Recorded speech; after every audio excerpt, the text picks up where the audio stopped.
Hello, my dear friends. This is Ajay Mishra, and we are going to start our new discussion on new subject that is economics. And this economic subject is very important, as we all know about this UPSC exam.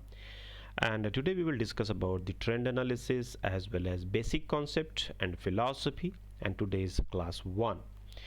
This is introduction and introduction में हम सबसे पहले हम बात करेंगे कि topic wise जो analysis है हमारे लास्ट 7 प्रीलिम्स का, उसको हम देखते हैं कि क्या किस तरीके से हमारे यूपीएससी में डिफरेंट डिफरेंट सब्जेक्ट्स का वेटेज रहा है।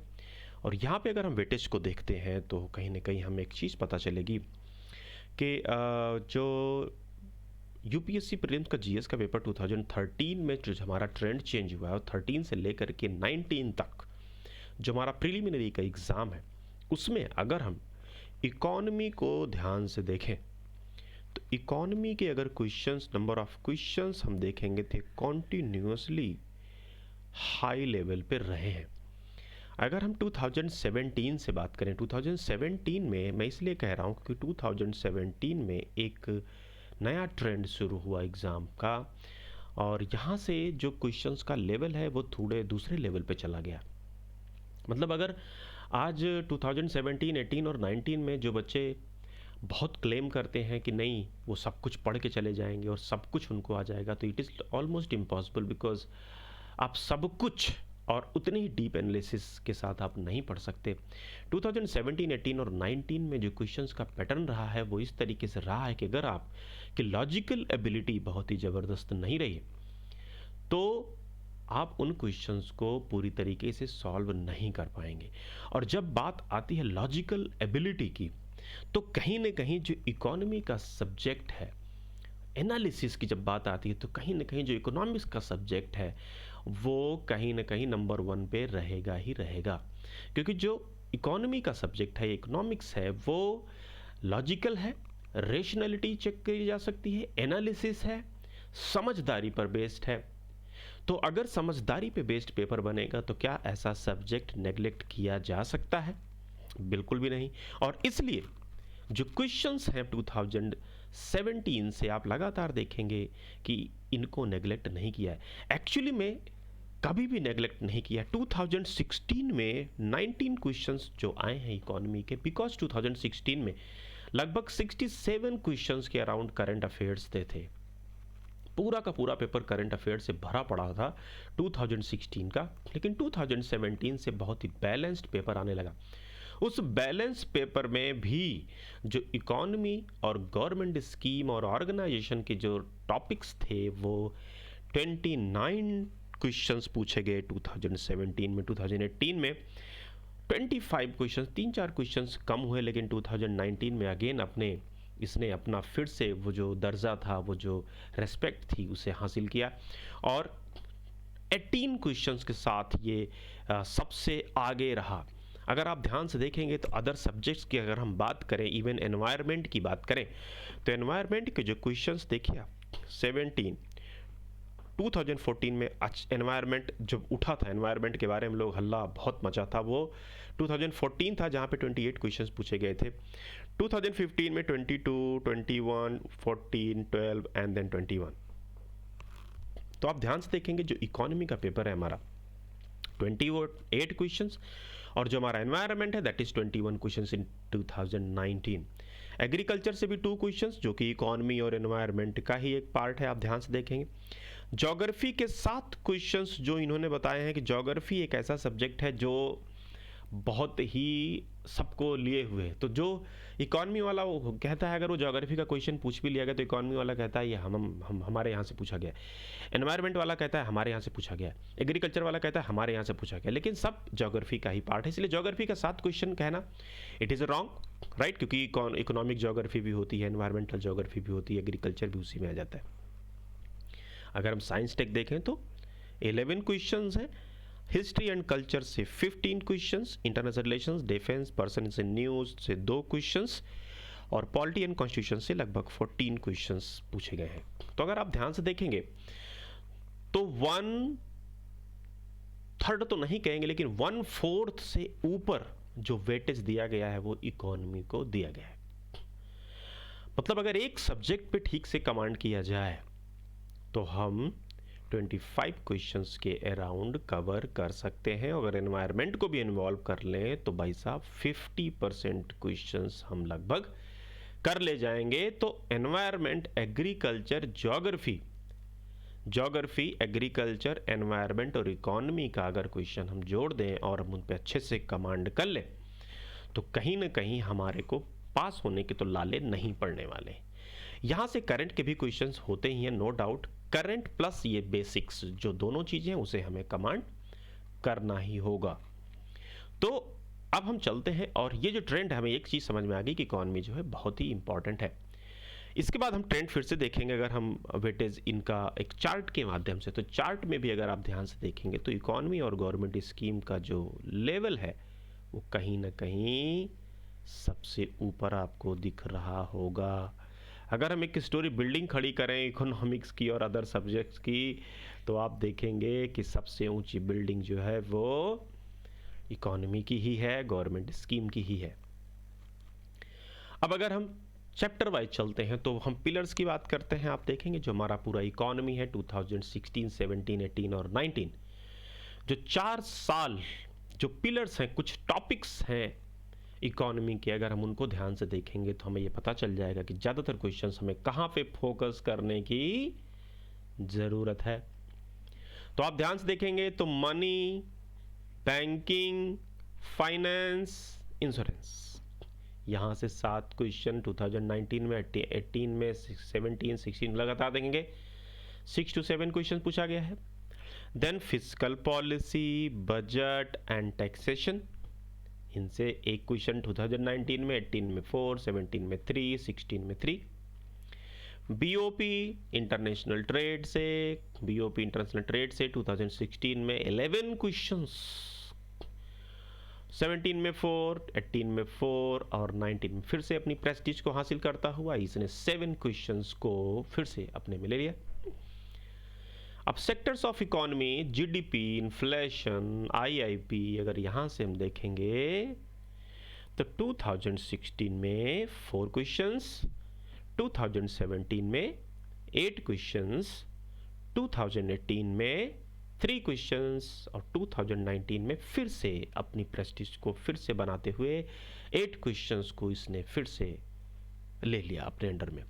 और इंफ्रास्ट्रक्चर से अगर हम ध्यान से देखेंगे, ये चैप्टर्स हैं, आपको दिमाग में रखना है और उसको नोट कर लेना है कि ये चैप्टर्स पे हमें ठीक से ध्यान रखना है। इंफ्रास्ट्रक्चर को देखें तो इंफ्रास्ट्रक्चर से 16 में 2 क्वेश्चन, 17 में 4 क्वेश्चंस, 18 में 1 क्वेश्चन और 19 में 3 क्वेश्चंस पूछे गए। एचआरडी सोशल सेक्टर स्कीम से अगर हम ध्यान से देखें तो 3 क्वेश्चन 2016 में, 4 क्वेश्चंस 2017 में, 6 question in 2018 and 2 questions in 2019. So we can understand that how out of 29, 25 and 28 questions, how much weightage have been given to different topics in economy. और ये जो इंपॉर्टेंट टॉपिक्स हैं इन्हें आपको याद रखना है और आगे हम कवर भी करेंगे। इसी तरीके से अगर हम मेंस के जीएस के पेपर देखेंगे तो 1, 2, 3 पेपर 1, 2 एंड 3 तीनों में मिला करके अगर हम देखेंगे तो चैप्टर वाइज जो वेटेज दिया गया है दैट इज 25, 12.5, 30, 25, 25, 30, 25, 60, 50, राइट। और इस तरीके से हम ध्यान से देखेंगे तो मनी, बैंकिंग, फाइनेंस को 25 मार्क्स का, फिजिकल पॉलिसी, बजट, टैक्सेशन से 12.5 2016 में, 2017 में 30 एंड 2018 में 25 क्वेश्चंस। बीओपी इंटरनेशनल ट्रेड से 25 मार्क्स पूछे गए 2016 में और 2018 में 30 marks. Sectors of economy, GDP, inflation, IIP से पूछे गए 25, 2017 में 60 एंड 2018 में 50 क्वेश्चंस पूछे गए हैं। इंफ्रास्ट्रक्चर से 37.5, 10 एंड 15 क्वेश्चंस और एचआरडी सोशल सेक्टर स्कीम से 50, 40 एंड 60 मार्क्स के क्वेश्चंस पूछे जा चुके हैं। तो अगर आप ध्यान से देखेंगे तो ये जो हमारा टॉपिक है, खासकर जो 1, 2, 3, 4, 5 एंड 6, यहाँ से ज़्यादातर क्वेश्चंस पूछे जा रहे हैं, तो आप भी इन टॉपिक्स पे ध्यान रखेंगे। अब हम चलेंगे बेसिक्स पे और हम समझते हैं कि आखिर इकॉनमी और इकोनॉमिक्स में क्या डिफरेंस है।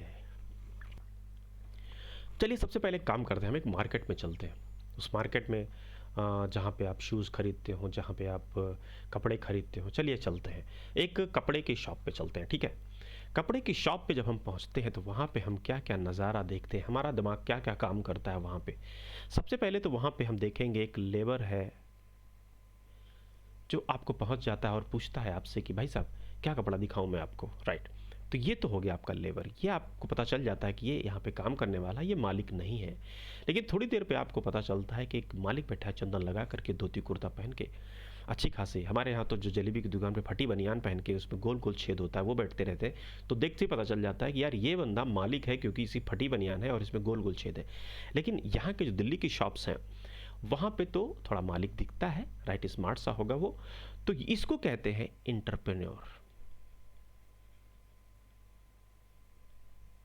ये जो इंटरप्रेन्योर है ये है मालिक, ये है ओनर, ये वहाँ पे बैठा मिलेगा आपको, राइट। थोड़ी देर के बाद आप ध्यान से देखेंगे यार इतनी दुकान महंगी है, आखिर यहाँ का रेंट कितना होगा यार, इतनी बड़ी दुकान ले रखा है कमला नगर में, करोल बाग में, आखिर इसका रेंट कितना होगा। आपको दिमाग में चल रहा है कि रेंट पे है। रेंट का मतलब है कि इस दुकान का मालिक तो ये एंटरप्रेन्योर है, लेकिन इसने रेंट पे ले रखा है किसी के लैंड को, किसी की बिल्डिंग को, इसको कहते हैं लैंड। लैंड में क्या चुकाएगा, रेंट। अच्छा लेबर क्या लेता है, लेबर मजदूरी लेता है, मजदूरी को अंग्रेजी में क्या बोलते हैं, वेज, ठीक है। अच्छा अब ये सब जो लैंड आपके दिमाग में है कि यार कितना पैसा खर्च किया होगा यार, बहुत पैसा लगा दिया होगा, इतना पैसा कहाँ से लाया होगा, राइट। वो पैसा जिसकी आप सोच रहे हैं ना उससे कहते हैं कैपिटल। ये किसी बैंक से उठाया होगा उसने तो उसे देना होगा क्या, इंटरेस्ट। अब ध्यान से देखेंगे तो इकोनॉमी में आपको ये चार चीजें दिखी, ये है, इनको कहते हैं फैक्टर्स ऑफ प्रोडक्शन।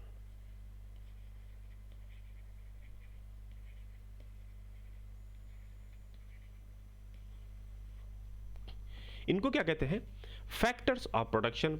एक बंदा होता है जिसको हम कहते हैं इंटरप्रेन्योर, ये ओनर होता है, इसमें एक लेबर होता है, लैंड होता है रेंट लेने के लिए, और कैपिटल होता है जिसको इंटरेस्ट देना होगा। जो लेबर होता है वो वेज लेगा, अपनी मजदूरी लेगा। इंटरप्रेन्योर जो होगा वो ओनर होगा, राइट, वो क्या लेगा, वो लेगा प्रॉफिट। जो लैंड होगा उसका रेंट मिलेगा और जो कैपिटल होगा उसका इंटरेस्ट मिलेगा। आप ध्यान से देखें तो ये जो दुकान होगी, ये जो शॉप होगी, ये जो फैक्ट्री होगी, राइट, ये क्या करेगी, ये सब पे करने वाली है साहब। तो ये इंटरप्रेन्योर जो होगा ये प्रॉफिट ले लेगा और बाकी सब ये देगा। ये सारा काम चल रहा है एक फैक्ट्री के अंदर, एक दुकान के अंदर, जहां पे प्रोडक्ट या सर्विसेज प्रोड्यूस की जा रही है। ये हो गया एक सेक्टर इकोनॉमी का जिसे हम बोल देते हैं मार्केट। ठीक है, बात समझ में आ रही है। तो मार्केट में क्या होता है, गुड्स एंड सर्विसेज क्या होंगे, बिकेंगे। तो बिकते क्यों है, क्योंकि वो प्रोडक्शन किए जाते हैं। तो ये सप्लाई और प्रोडक्शन साइड हुआ। दूसरा हुआ कंजम्पशन साइड।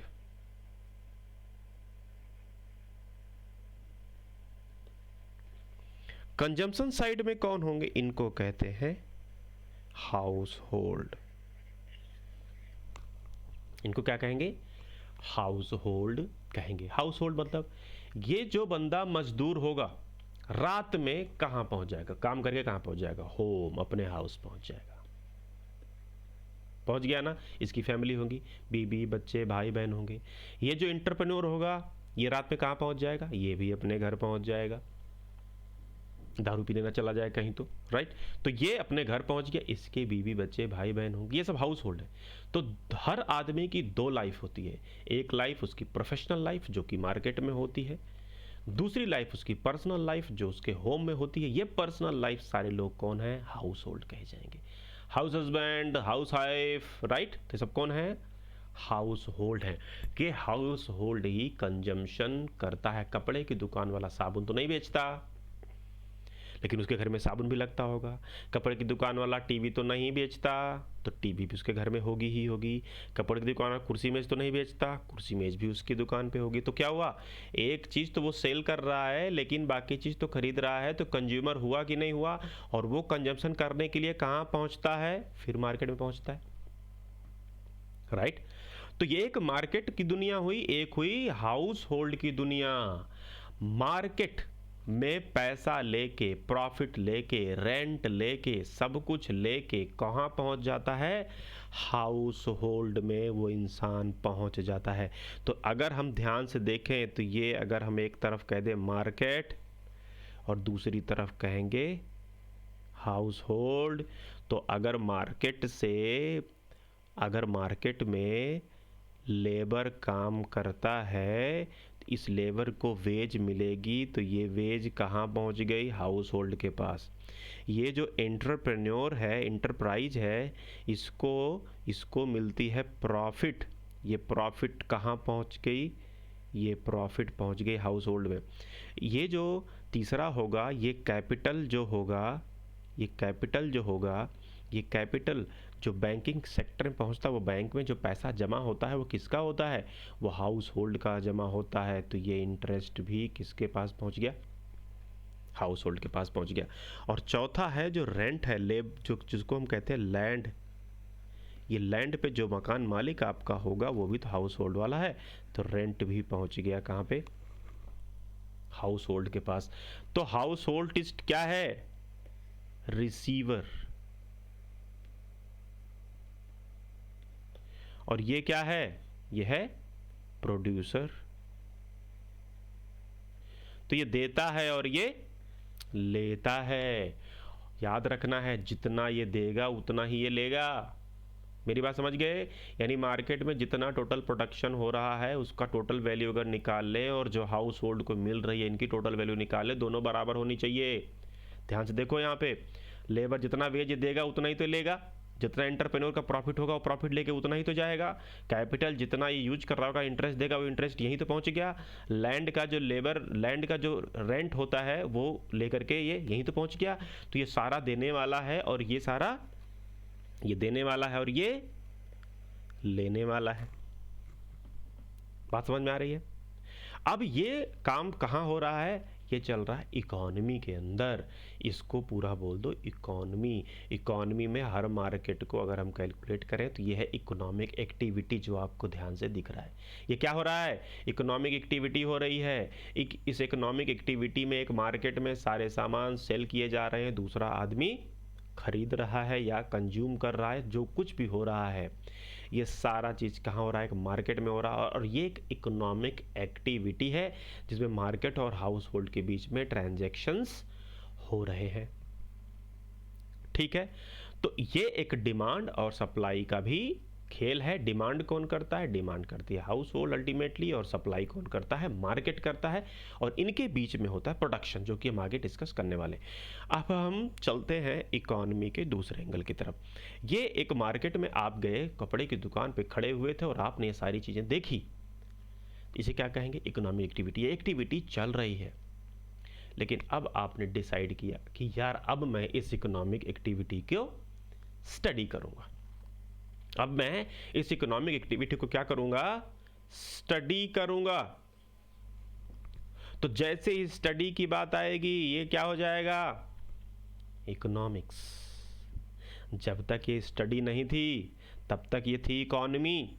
इकोनॉमी क्या है, इकोनॉमी है activity of transactions.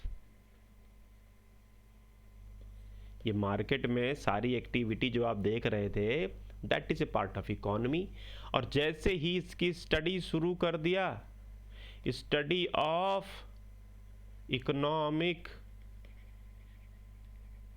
Activity, then it becomes economics. तो इकोनॉमी और इकोनॉमिक्स में इतना ही अंदर है कि economics is a subject which is going to study the economic activity. अब ये जो एक्टिविटी में आप स्टडी करते हैं, इसके साथ साथ एक और चीज़ है, उसमें कहते हैं rational management of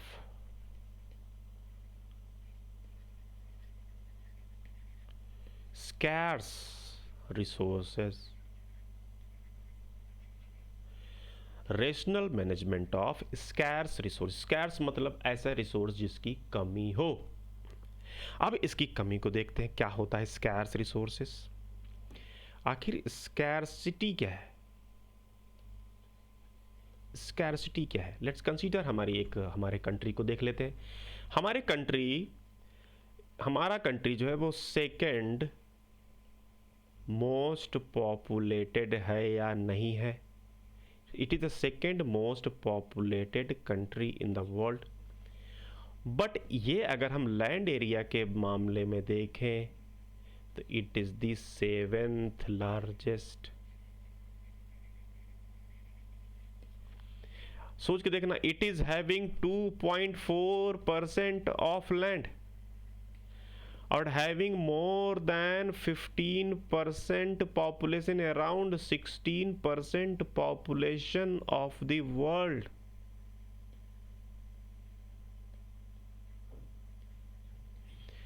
sixteen percent population है वर्ल्ड की और 2.4% लैंड है।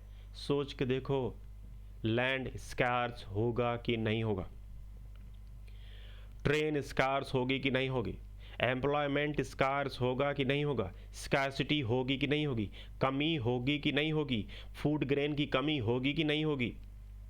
हर चीज़ की कमी, क्योंकि 16% पॉपुलेशन को 2.4% लैंड को रखना पड़ेगा। और यहाँ से रोल शुरू होती है इकोनॉमिक्स का, क्योंकि इकोनॉमी इसी की स्टडी करती है और उस स्कैर्सिटी को, जो कमी है रिसोर्सेज की, उसको कैसे एफिशिएंट तरीके से मैनेज किया जाए, उसको कैसे एफिशिएंट तरीके से मैनेज किया जाए, रेशनल तरीके से मैनेज किया जाए कि जितनी भी पॉपुलेशन इंडिया की है वो सही तरीके से लाइफ जी पाए, उसका स्टैंडर्ड ऑफ लाइफ अच्छी हो, सभी को एम्प्लॉयमेंट मिले, सभी को स्कैर्सिटी ना होने पाए। अब ये जो स्कैर्सिटी थी इसको तो मैनेज कर लेंगे, लेकिन प्रॉब्लम क्या हुई? प्रॉब्लम ये हुई कि पहले जो हमारी इकोनॉमी हुआ करती थी उसको, इकोनॉमिक्स को क्या मानते थे? इकोनॉमिक्स का पहला था वेल्थ जनरेशन। इसका एम क्या था? Wealth generation. ये क्या था? ये पास्ट थिंकिंग थी, पास्ट थिंकिंग ऑफ इकोनॉमिस्ट। इनको कहते थे आप वेल्थ जनरेट करो और इस वेल्थ जनरेट करने से ऑटोमेटिकली सबका भला होगा। एक का भला तो सबका भला। यानी एक एंटरप्रेन्योर अपनी प्रॉफिट के लिए अगर वो आम का अचार बनाता है तो आम का अचार सबको मिलेगा कि नहीं मिलेगा? अगर एक प्रोडक्शन करने वाला सभी के लिए मेडिसिन बनाता है, HIV की मेडिसिन अपने प्रॉफिट के लिए बनाता है, तो ऑटोमेटिकली वो जनता का भला होगा कि नहीं होगा? ऐसी थिंकिंग थी। इसलिए लोगों को वेल्थ जनरेशन पे ध्यान देना चाहिए, बाकी सब भूल जाओ। तो वेल्थ जनरेशन की वजह से लोगों में प्रॉफिट मोटिव हो गए लोग, और प्रॉफिट मोटिव होने की वजह से ये भूल गए कि देयर इज सम मोरालिटी और एथिक्स भी। अब यहाँ पे चाहे ओवर आवर काम करना पड़े, 12 घंटे ओवर टाइम काम करो, 12 घंटे 15 घंटे, वर्कर्स की हालत खराब होने लगी, उनको वेजेज भी कम दिया गया। क्यों? क्योंकि प्रॉफिट मोटिव है। प्रॉफिट तो दो तरीके से कमाया जाता है, प्रोडक्शन ज़्यादा हो और वेजेज कम दिए जाएं। अब अगर वेजेज कम दिए जाएंगे तो लेबरर्स होंगे, वर्कर्स होंगे, उनकी हालत और ख़राब होगी कि नहीं होगी? अल्टीमेटली जो सोशल वेलफेयर था वो हैम्पर होने लगा।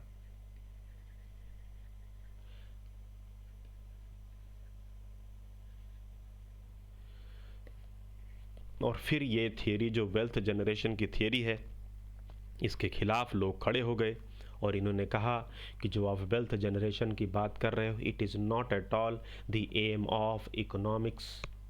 तो ये जो इकोनॉमिक्स का है, स्टडी ऑफ वेल्थ जनरेशन पे नहीं बल्कि टोटल ओवरऑल वेलफेयर की बात करनी चाहिए। और वहाँ से फिर शुरू हुआ वेलफेयर इकोनॉमिक्स। अब ध्यान से, अब जो इकोनॉमी की बात की जाती है वो क्या है? Welfare economy.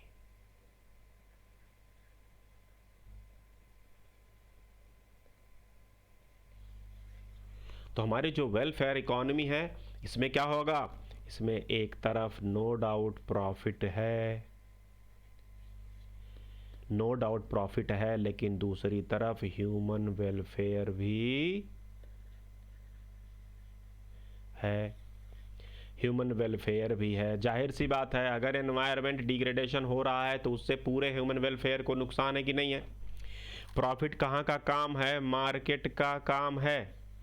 और ये जो ह्यूमन वेलफेयर कहाँ का काम है? हाउस होल्ड का है या नहीं है? ये जो मार्केट में काम करने वाला एंटरप्रेन्योर अल्टीमेटली वो हाउस होल्ड का बंदा है कि नहीं है? ये जो केमिकल फैक्ट्री वाला का मालिक है, केमिकल फैक्ट्री के लेबरर्स हैं, ये अंत में हाउस होल्ड है कि नहीं है? अल्टीमेटली सोच के देखो कि ये जो केमिकल आप निकाल रहे हो, एंटरप्रेन्योर लोग निकाल रहे हैं, अल्टीमेटली हाउस होल्ड को नुकसान पहुंच रहा है कि नहीं पहुंच रहा है? तो जिस हाउस होल्ड में तुम भी रह रहे हो, उस हाउस होल्ड को ही तुमने डिस्ट्रॉय अगर कर दोगे तो ना तो तुम बचोगे और ना बचेगी ये मार्केट। और इसलिए वेलफेयर इकॉनमी में जहाँ एक तरफ बात की गई प्रॉफिट मैक्सिमाइजेशन की, मार्केट में क्या बात की गई? एक तरफ प्रॉफिट मैक्सिमाइजेशन की बात की गई, तो दूसरी तरफ ह्यूमन वेलफेयर की भी बात की गई।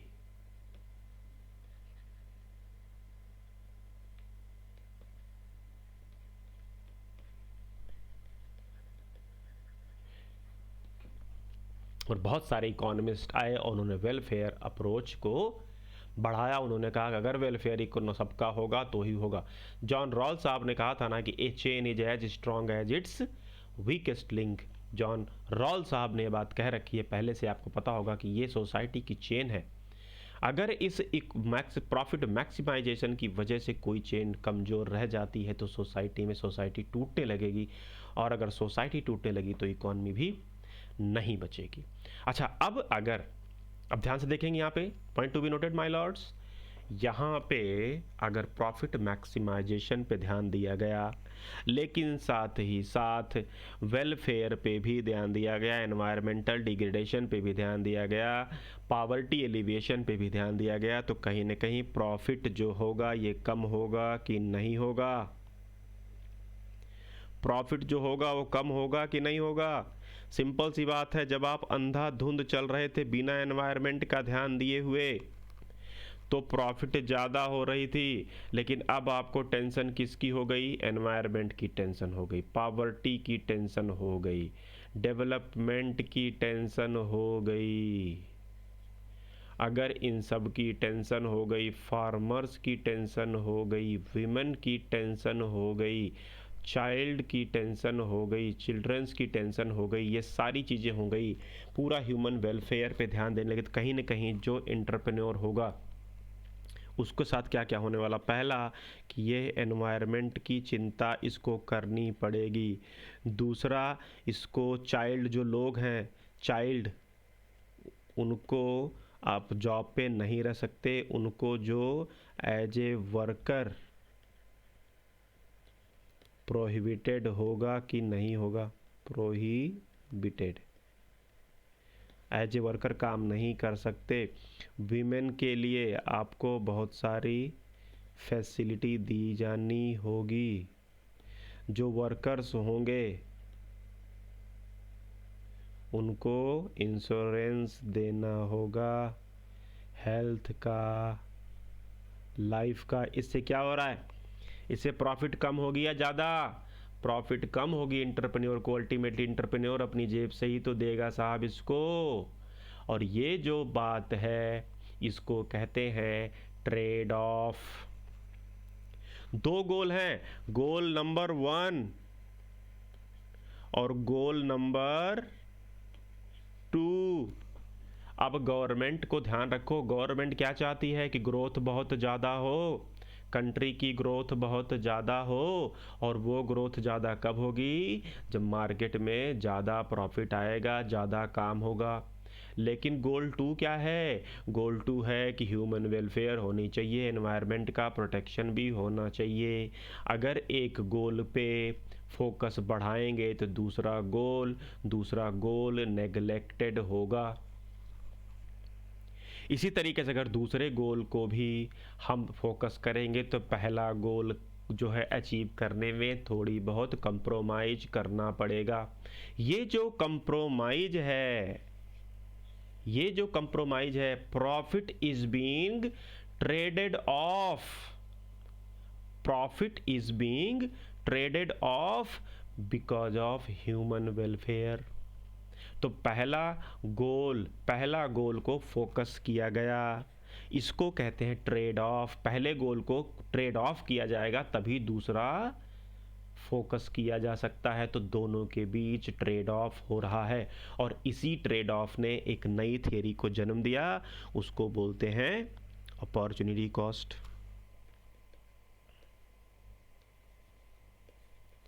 तो first one goal is traded off, आप दिमाग में रखेंगे compromised to achieve another goal।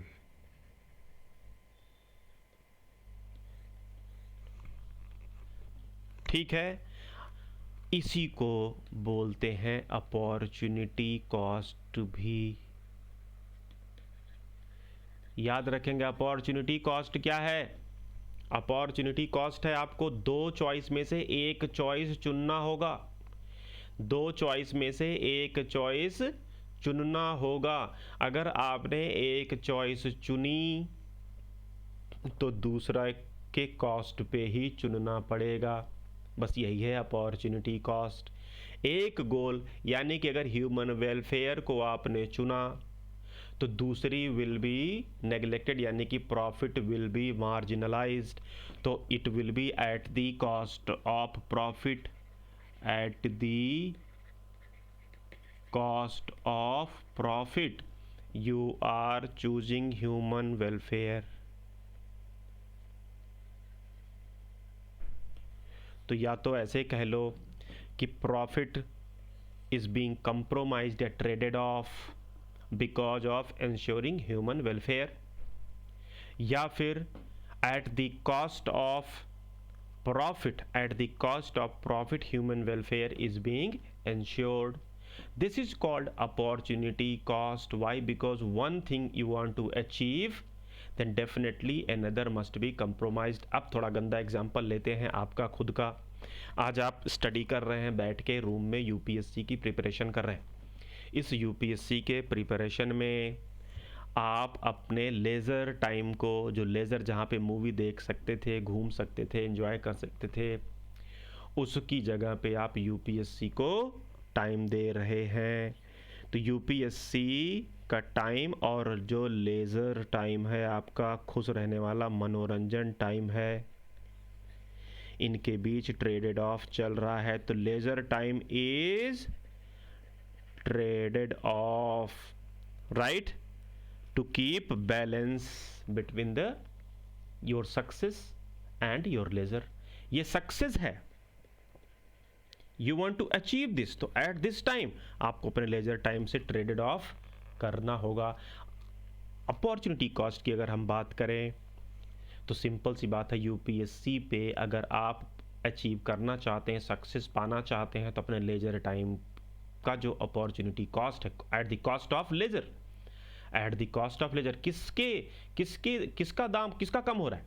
जो लेज़र टाइम है वही उसके कॉस्ट पे ही, उसको दांव पे लगा के ही तो यूपीएससी पे आप सेलेक्ट होने के लिए लगे पड़े हो। तो ट्रेड ऑफ का मतलब होता है एक चीज़ पाने के लिए दूसरे चीज़ को नेग्लेक्ट किया जाए, एक गोल को अचीव करने के लिए दूसरे गोल को नेग्लेक्ट किया जाए। तो इकोनॉमिक्स जो है, अब ध्यान से देखेंगे, इकोनॉमी क्या है, ये ध्यान रखिए, जितनी चीज़ें मैं यहाँ पे बता रहा हूँ ये बकवास नहीं, ये बेसिक्स हैं, ये क्वेश्चंस पूछे जाने वाले हैं।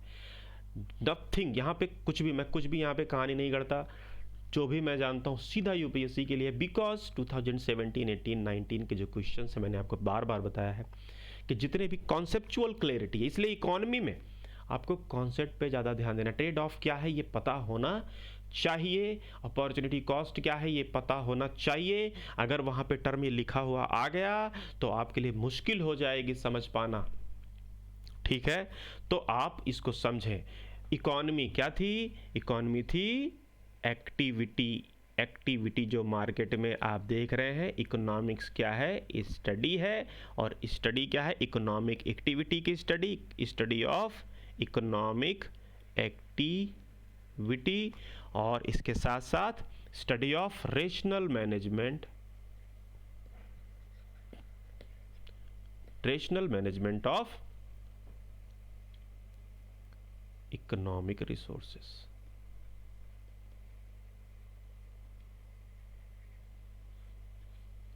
Rational management of economic resources. तो ये आपको दिमाग में रखना है कि what is the difference between economy and economics. और यहां पे जब हमने बात की थी तो हमने बात की थी ट्रेड ऑफ की क्या है और अपॉर्चुनिटी कॉस्ट क्या है। तो आप इसको ध्यान से देखें और आगे चलें।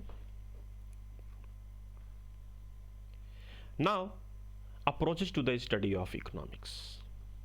वो अप्रोच कौन कौन से हैं जो इकोनॉमिक्स की स्टडी के लिए, ये भी इंपॉर्टेंट है। वाई? बिकॉज हमारे बहुत सारे अप्रोचेस जो हमारे क्वेश्चंस पूछे जाते हैं हमारे इसमें मेंस के अंदर क्वेश्चन पूछे जाते हैं, और बहुत सारे प्रीलिमिनरी क्वेश्चन पूछे जा सकते हैं। अगर ज़रा सा भी फिलोसॉफिकल क्वेश्चन आया तो ये जो आपका फिलॉसफी है और जो अप्रोचेज हैं ये हेल्प करेंगे निगेशन मेथड में स्पेशली।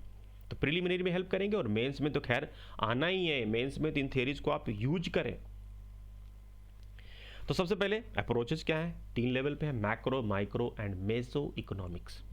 3 लेवल पे 3 अप्रोच अपनाया जाता है। Number 1 macro, micro and meso economics. Macro level पे जब स्टडी की जाती है, दिस इज कॉल्ड मैक्रो। इसमें द एंटायर इकॉनमी की बात की जाती है। इंटायर इकॉनमी का मतलब है पूरे इंडिया का जो एम्प्लॉयमेंट है उस पे बात की जाएगी। पूरे इंडिया में जो लिक्विडिटी है उसकी बात की जाएगी। पूरे इंडिया में जो आपका एक्सपोर्ट है, इंपोर्ट है, इन सब की बात की जाएगी। पूरे इंडिया का इन्फ्लेशन की बात की जाएगी। इन्वेस्टमेंट की, पूरे इंडिया की इकॉनमी में इन्वेस्टमेंट की बात की जाएगी। लेकिन कभी कभार हम क्या सोचते हैं कि नहीं, अब स्टडी हम क्या करेंगे? सेक्टर वाइज करेंगे। सेक्टर वाइज जब स्टडी की बात आएगी तो आप क्या स्टडी करेंगे सेक्टर वाइज में? सेक्टर वाइज में आप स्टडी करेंगे ऑटोमोबाइल सेक्टर, और क्या करेंगे? Insurance sector, telecommunications sector, textile sector. ये साहब क्या है? This is meso economics. और तीसरा है माइक्रो।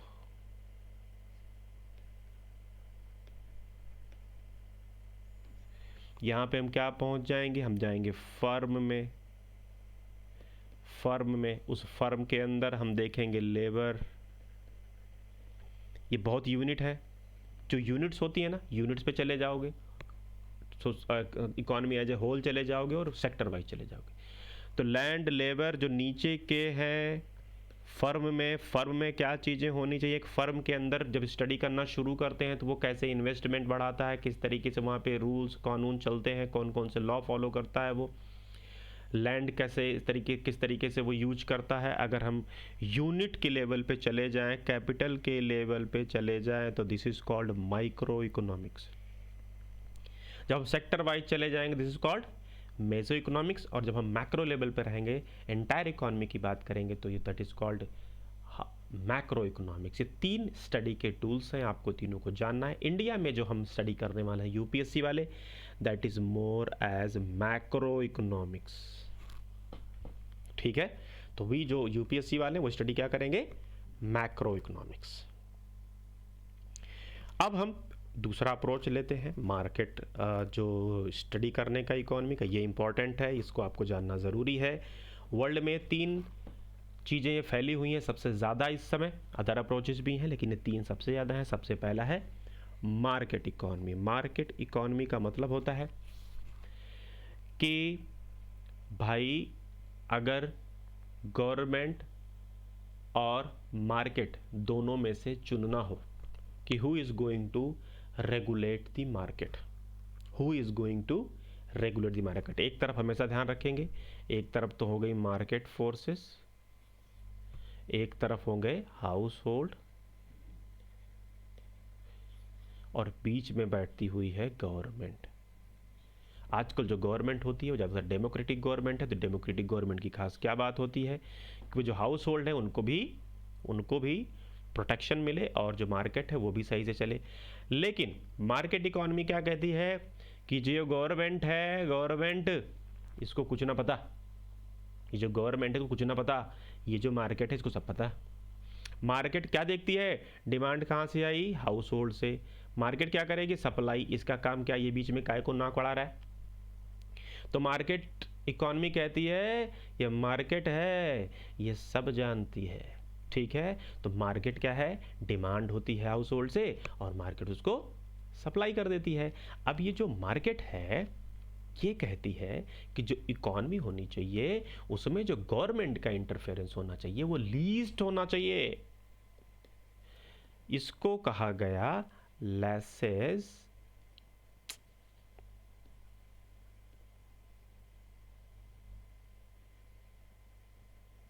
फेयर। इसको क्या कहा गया, लेसेस फेयर। वाई, बिकॉज इसने कहा कि मिनिमम इंटरफेरेंस, ये कहता है जो गवर्नमेंट है या स्टेट भी कहते हैं, गवर्नमेंट ये सिर्फ वॉच डॉग की तरह है। Government is what, watch dog. सब कुछ कौन कंट्रोल करेगा, मार्केट कंट्रोल करेगा। तो ऐसे लोग या ऐसी कंट्रीज जहां पे मार्केट डोमिनेट करती है, जहां पे मार्केट कंट्रोल करती है डिमांड एंड सप्लाई को, उसको कहते हैं मार्केट इकोनॉमी। यहाँ पे गवर्नमेंट का रोल मिनिमम होता है, that is called minimal state. तो मार्केट इकोनॉमी में क्या होता है, स्टेट का रोल क्या होता है, as a minimal state, as a watchdog state. और सबसे ज़्यादा इंपॉर्टेंस किसको दी जाएगी, इंडिविजुअल को, मार्केट को इंपॉर्टेंस दी जाएगी। ये कॉन्सेप्ट है लेसेस फेयर का। मिनिमम हस्तक्षेप आप करें, लेसेस फेयर का मतलब नो इंटरफेरेंस।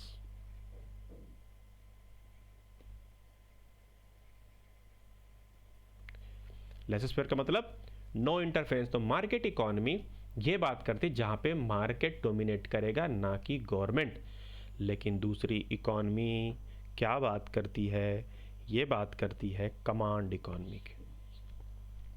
कमांड किसका, कमांड होगा स्टेट का। When state will control on means of production,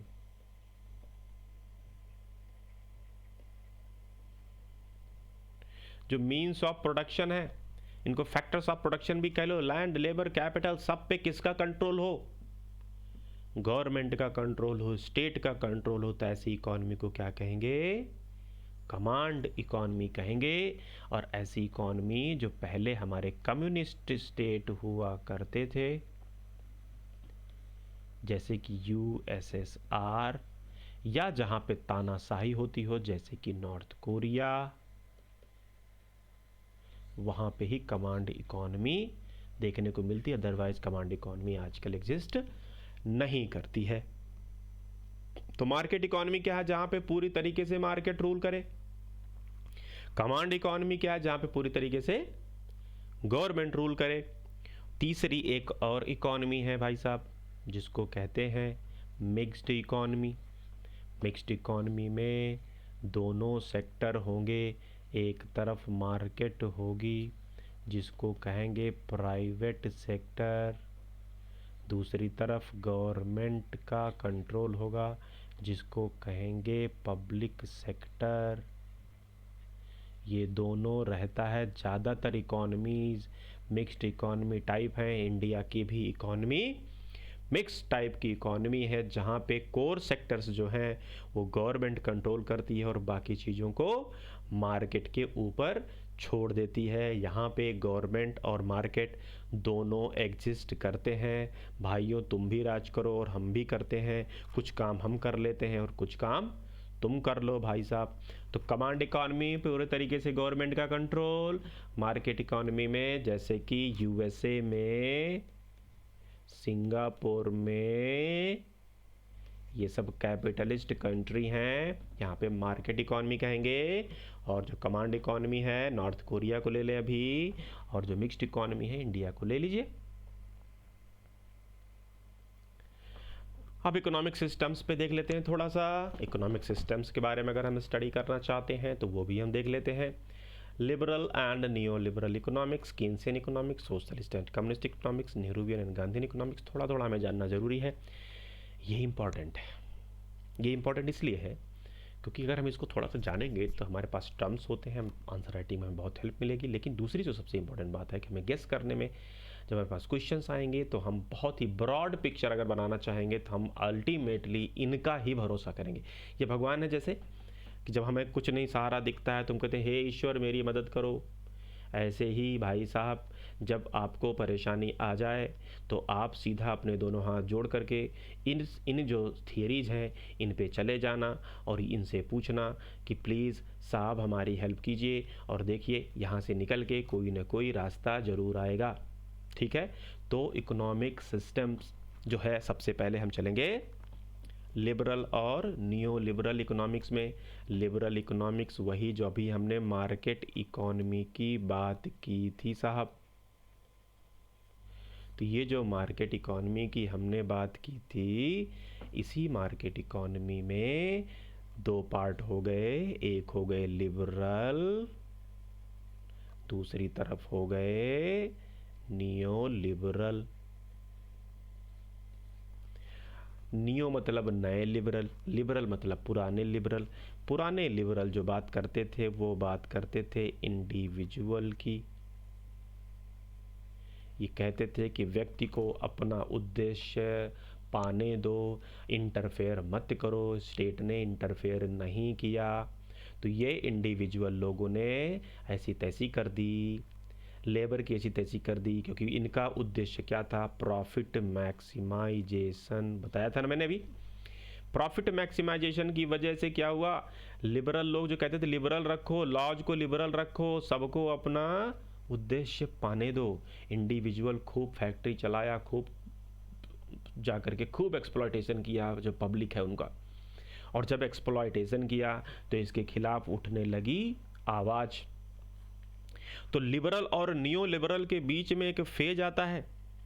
वो फेज ऐसे होगा, एक तरफ आएगा liberal phase, liberal economics.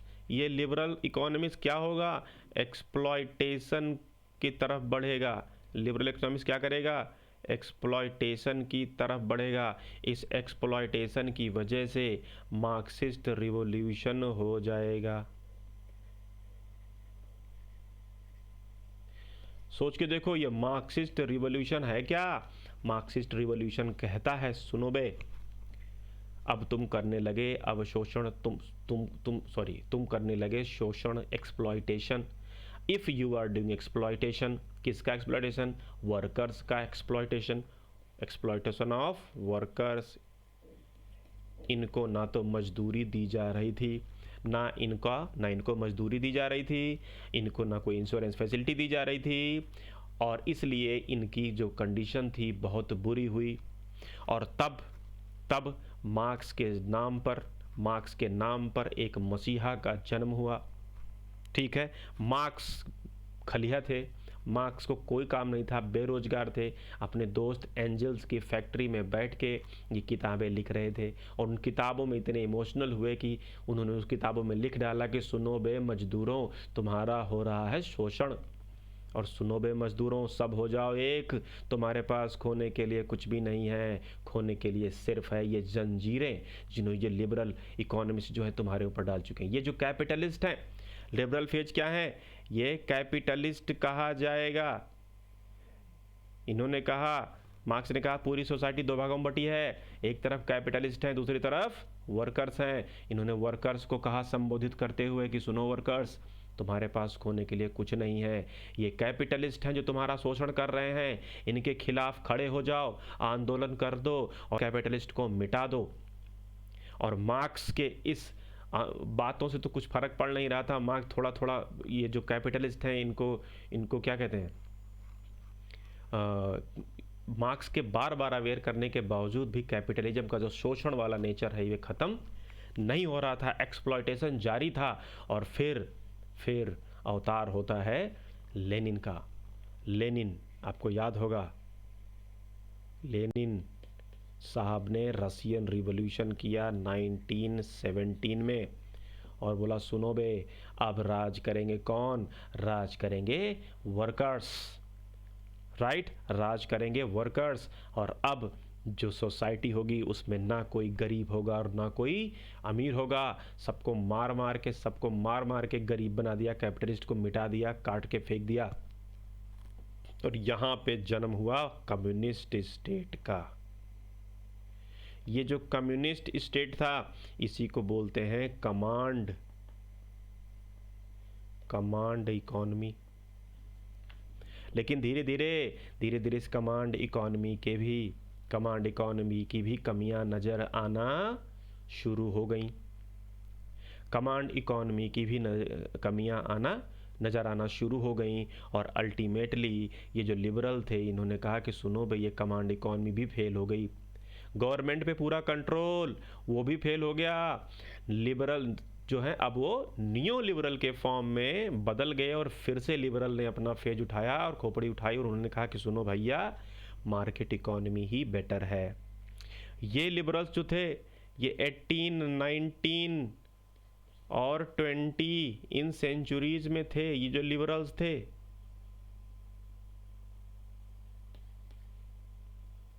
Mid 20s आप मान लो, sorry initial phase of 20s। और इसके बाद आ जाती है कम्युनिस्ट वाले, आपको पता ही होगा।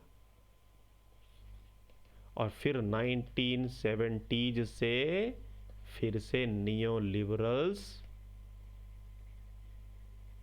पैदा हो गए। इनका नाम बदल के रख दिया गया नियो लिबरल्स और कहीं पे लाइबर्टेरियंस।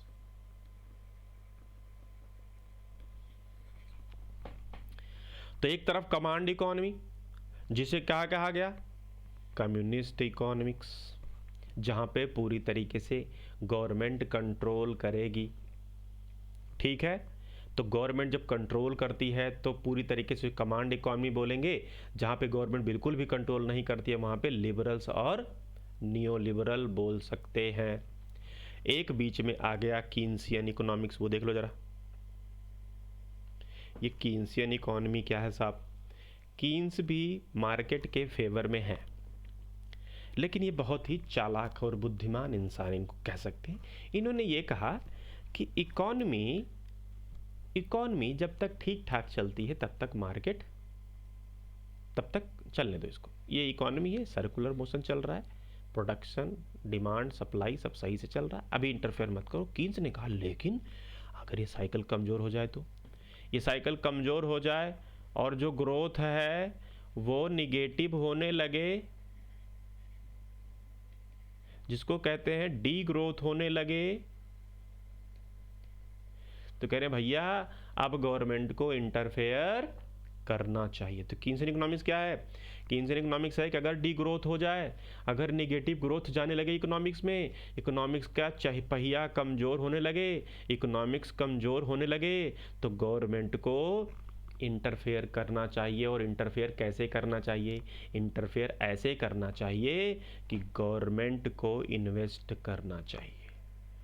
चालाक देखो, ये किसी फर्म की बात नहीं कह रहे, ये कह रहे हैं गवर्नमेंट को इन्वेस्ट करना चाहिए। इन्वेस्ट कहाँ करना चाहिए? कोर इंफ्रास्ट्रक्चर में करना चाहिए। अब कोर इंफ्रास्ट्रक्चर में जब करेंगे तो क्या होगा? एम्प्लॉयमेंट बढ़ेगा कि नहीं बढ़ेगा? एम्प्लॉयमेंट बढ़ेगा तो पैसा लोगों के पास आएगा, तो डिमांड बढ़ेगी कि नहीं बढ़ेगी? और डिमांड अगर बढ़ेगी तो प्रोडक्शन होगा कि नहीं होगा? और प्रोडक्शन होगा तो साइकिल चल गई, ग्रोथ पॉजिटिव होना शुरू हो जाएगा। तो इसे कहते हैं कीन्सियन इकोनॉमिक्स। आज 2008 के बाद यार अभी भी जो सरकार कर रही है वो क्या कर रही है? भारत माला प्रोजेक्ट, सागर माला प्रोजेक्ट, और ये सारे जो प्रोजेक्ट हैं ये क्या हैं? यही प्रोजेक्ट हैं जब गवर्नमेंट इंफ्रास्ट्रक्चर पे पैसा खर्च कर रही है ताकि एम्प्लॉयमेंट जनरेट हो, डिमांड बढ़े, डिमांड बढ़ेगा तो प्रोडक्शन बढ़ेगा, और प्रोडक्शन बढ़ेगी तो ग्रोथ होगा, और इकॉनमी फिर से आगे बढ़ जाएगी। This is called Keynesian economics when government has to intervene positively by investing money in infrastructure. समझ में आ गया? तो कीन्सियन इकोनॉमिक्स ये है। तो लिबरल और न्यू लिबरल समझ में आ गया, कीन्सियन समझ में आ गया, कम्युनिस्ट समझ में आ गया, एक है सोशलिस्ट। सोशलिस्ट में भी यही होता है कि जो मीन्स ऑफ प्रोडक्शन है इस पे गवर्नमेंट का कंट्रोल होगा सोशलिस्ट में। अब ये जो सोशलिस्ट है इसके बहुत सारे ब्लर डेफिनेशन है। कोई कहता है सोशलिज्म में कि मैं हूँ फेबियनिज्म,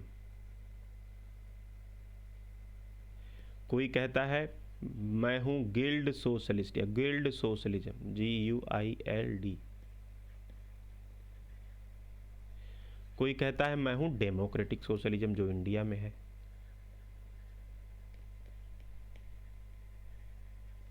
ये क्या है? Democratic socialism. तो फेबियनिज्म, गिल्ड सोशलिज्म, डेमोक्रेटिक सोशलिज्म, ये सारे हैं क्या? सोशलिज्म के फॉर्म। एक दिमाग में अपने आप रख लो, सोशलिज्म को जो अपने मन में रखना है आपको वो है कि सोशलिज्म में वेलफेयर स्टेट होगा। सोशलिज्म का जो उद्देश्य है वो यही है कि मीन्स ऑफ प्रोडक्शन पे इसलिए कंट्रोल करना है ताकि लोगों का वेलफेयर हो सके। इक्विटी पे कंसंट्रेट करता है ये। तो इंडिया सोशलिस्ट है, डेमोक्रेटिक सोशलिस्ट है। आपके प्रियम्बल में भी लिखा है India is what? We the people of India having solemnly resolved to constitute India into a sovereign socialist secular democratic republic. Socialist बढ़ाया नहीं है? तो सोशलिस्ट वर्ड जो है ये हमने अडॉप्ट किया है, और इसी में वेलफेयर स्टेट अपने दिमाग में रखिए। एक तरफ मीन्स ऑफ प्रोडक्शन भी रहेगा लेकिन लोगों का वेलफेयर के लिए हम काम करेंगे ताकि इक्विटी इंश्योर हो। तो ये सोशलिज्म है, ये कम्युनिज्म नहीं है। ठीक है, सोशलिज्म है, लेकिन socialism like such a hate, एक ऐसे टोपी के समान है जो पहनता है उसका ही रूप धारण कर लेता है। तो सोशलिज्म जो कहीं भी क्लियर कट आपको समझाया गया होगा तो बाद में आप कंफ्यूज होते रहोगे, आप टेंशन मत लो। लेकिन आपको मैंने बताया अभी के लिए कि आप वेलफेयर स्टेट रखेंगे जहाँ पे इक्विटी इंश्योर हो और गवर्नमेंट का कंट्रोल रहे मीन्स ऑफ प्रोडक्शन पे। तीन चीज़ें आप याद रखेंगे, मीन्स ऑफ प्रोडक्शन पे किसका कंट्रोल? गवर्नमेंट का कंट्रोल, वेलफेयर स्टेट, और क्या उद्देश्य है? इक्विटी इंश्योर करना सोसाइटी में। और इंडिया में है डेमोक्रेटिक सोशलिज्म। इस वर्ड का मतलब क्या है? डेमोक्रेटिक सोशलिज्म का मतलब क्या है? डेमोक्रेटिक सोशलिज्म का मतलब क्या है? डेमोक्रेटिक, और सोशलिज्म का मतलब होता है control over means of production, control over means of production. अब मीन्स ऑफ प्रोडक्शन किसका कंट्रोल होगा? गवर्नमेंट का। और गवर्नमेंट कैसी होगी? डेमोक्रेटिक।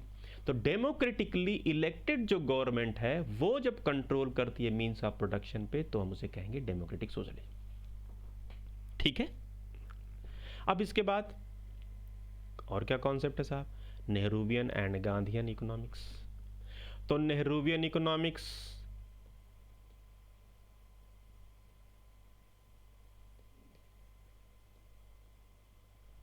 ये क्या कहता है?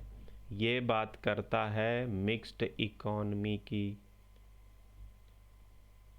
ये बात करते हैं इंडस्ट्रियलाइजेशन की, ये बात करते हैं लार्ज स्केल प्रोडक्शन की। तो जो नेहरू साहब थे वो तो गांधी जी के बड़े भक्त थे ये, लेकिन इनको पता था कि ये शायद प्रैक्टिकल नहीं है गांधी जी का विचार, क्योंकि हमें इंडस्ट्रियलिस्ट स्टेट बनाना पड़ेगा। अगर इंडस्ट्रीज हम नहीं लगाएंगे तो हमारी इतनी बड़ी पॉपुलेशन है वो अनएम्प्लॉयड हो जाएगी, अनएम्प्लॉयमेंट डेंजरस है। लार्ज स्केल प्रोडक्शन करना पड़ेगा ताकि हमें सेल्फ रिलायंस हो जाए हम। इनका उद्देश्य क्या था? सेल्फ रिलायंट होना, आत्मनिर्भर होना। तो नेहरू जी किसके के पक्ष में थे? कि इंडस्ट्री लगाई जाए और लार्ज स्केल प्रोडक्शन हो। लेकिन जो गांधी जी थे, he was against industrialisation, he was against industrialization, he was against large scale production, क्योंकि लार्ज स्केल प्रोडक्शन में मजदूर कम होते हैं, मैकेनाइजेशन होता है।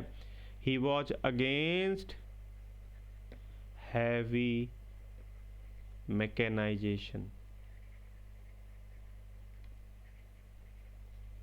ये कहते थे जो हैवी मशीनरी होती है इससे बहुत सारे लोगों का जॉब चला जाता है। तो ये चाहते क्या थे गांधी जी? गांधी जी चाहते थे self reliant communities. Gandhi ji he was for decentralised economy.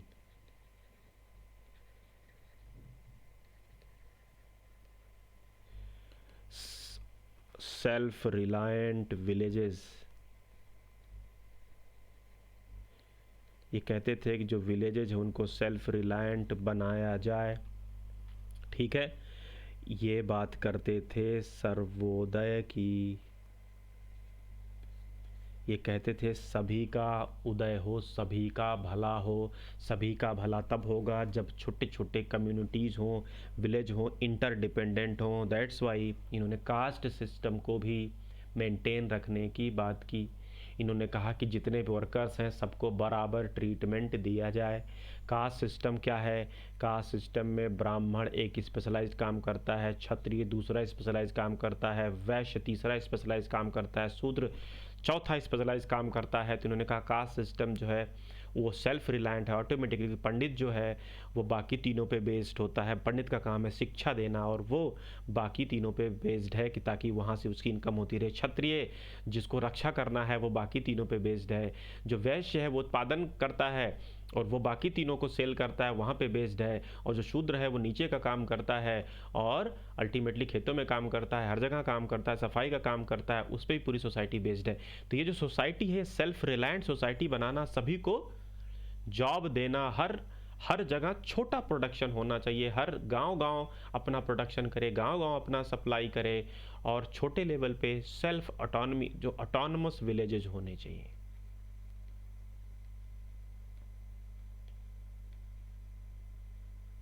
जो विलेज हो कैसे होने चाहिए? ऑटोनमस होने चाहिए, एक दूसरे पे अब जो लोग हैं उस गांव के एक दूसरे पे डिपेंडेंट हो, सर्वोदय हो, सबका भला हो। तो he was for decentralise economy, he was for self reliant villages. Sarvodaya का सिद्धांत था सभी का उदय हो, सभी का भला हो, हर क्षेत्र का भला हो, हर व्यक्ति का भला हो। और इसके लिए जो विलेज होंगे वो सेंटर ऑफ यूनिट होंगे। और जो लार्ज स्केल इंडस्ट्रियलाइजेशन है उसके खिलाफ थे ये। इसके अलावा इनका एक सिद्धांत और भी था, उसको कहते हैं ट्रस्टीशिप का, बहुत ही फेमस सिद्धांत है। ये जो ट्रस्टीशिप का सिद्धांत है इसमें क्या कहते हैं? ये ट्रस्टीशिप में कहते हैं कि जो हर अमीर इंसान है वो जितना भी प्रॉफिट कमाता है उस प्रॉफिट में से जितना उसकी नीड हो उतना वो यूज कर ले और बाकी वो एज ए ट्रस्टी रहे। क्योंकि ये जो वेल्थ है किसका है? ये वेल्थ है सोसाइटी का। तो वेल्थ सोसाइटी का, तो ये जो अमीर इंसान है जो प्रॉफिट कमाया हुआ, ये ट्रस्टी है क्योंकि वेल्थ सोसाइटी का है। तो कहते हैं सोसाइटी केवल सोसाइटी के लिए होना चाहिए। बहुत ही मोरलिटी की बात इन्होंने की कि जो अमीर लोग हैं उनको ये समझना चाहिए कि ये सोसाइटी का पैसा है, जितना उनको यूज करना है उतना यूज करो और बाकी सोसाइटी के लिए रख दो ताकि सोशल वेलफेयर में वो काम आए। तो ये सर्व ट्रस्टीशिप का सिद्धांत है, सर्वोदय का सिद्धांत मैंने आपको बता दिया। वो जो स्कैर्स इकोनॉमिस्ट थे उनके खिलाफ थे। गांधी जी कहते थे जो स्कैर्सिटी का सिद्धांत है इकोनॉमिस्ट है ये पागलपन है। उनका एक बहुत फेमस स्टेटमेंट आपको शायद पता हो कि इस धरती पर लोगों के नीड के लिए तो बहुत कुछ है लेकिन उनके ग्रीड के लिए कुछ भी नहीं है। तो जो अर्थ है, it can produce so much that it can fulfil your needs but never it can never fulfil your grids. तो उन्होंने कहा जो स्कैरिसिटी उसी को होती है जिसको ग्रीड है, उसको हमेशा कमी पड़ी रहेगी। तो गांधी जी पूरे मोरल मोरल इकोनॉमिस्ट थे उनकी बात करते हैं, राइट। इसके बाद है स्टेट कैपिटलिज्म और बीजिंग कंसेंसस। बीजिंग कंसेंसस, इसको मैं ऐसे बोलूंगा, एक है वॉशिंगटन कंसेंसस।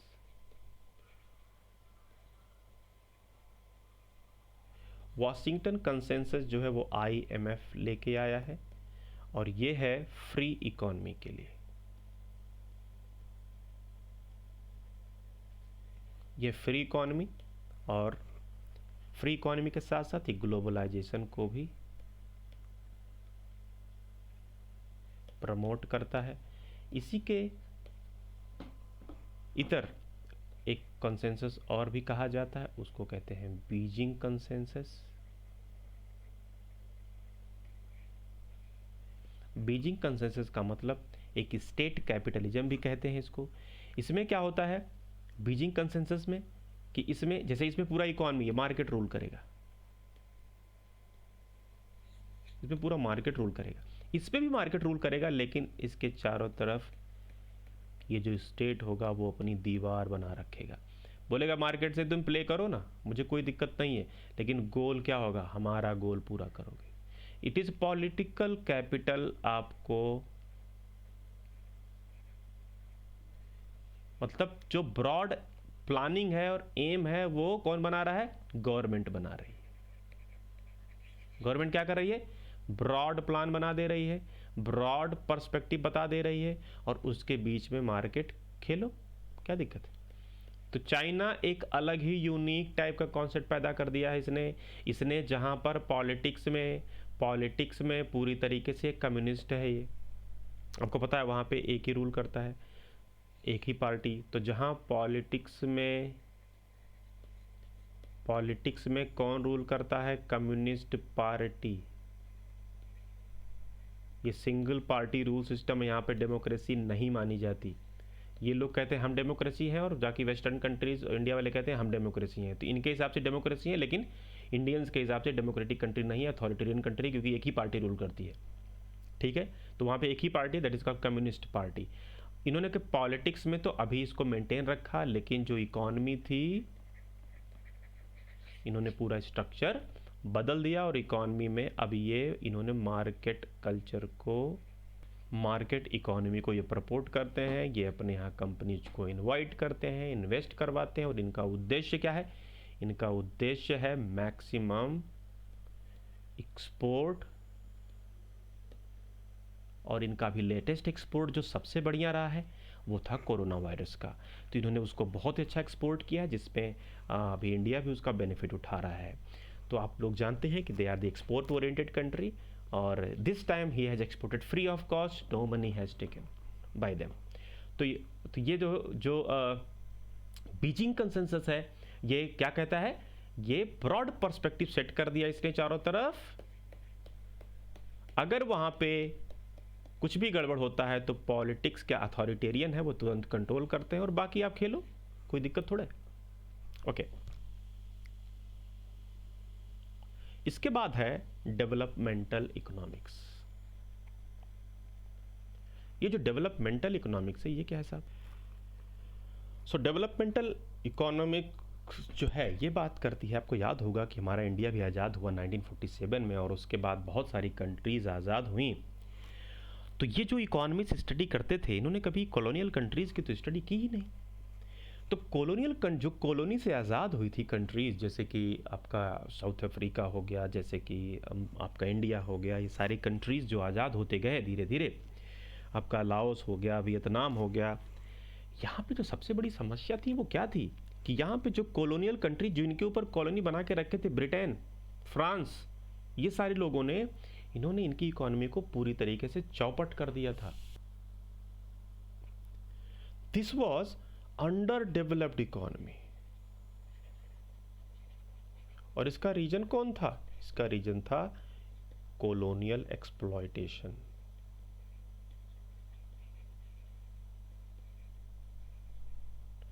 और उन्हीं के खिलाफ आवाज़ उठाई गई और ये कहा गया कि इन जो पुअर कंट्रीज़ हैं, जो अभी आज़ाद हुए कंट्रीज़ हैं, अंडर डेवलप्ड कंट्रीज़ हैं, इनमें जो सबसे इम्पॉर्टेंट काम है वो क्या है?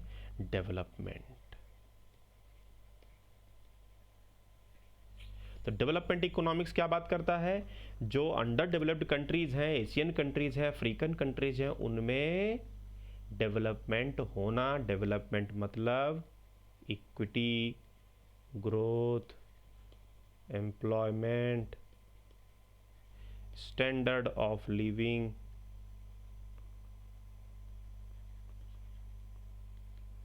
Education, health. This is the concern of developmental economics.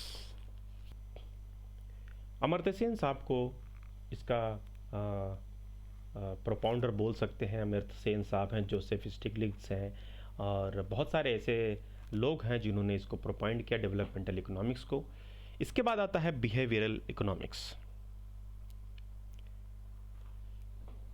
Behavioural economics क्या कहता है? ये बिहेवियर लिखा होगा, देखो बिहेवियर की बात करता है। बिहेवियर किसका? बिहेवियर ह्यूमन बींग्स का।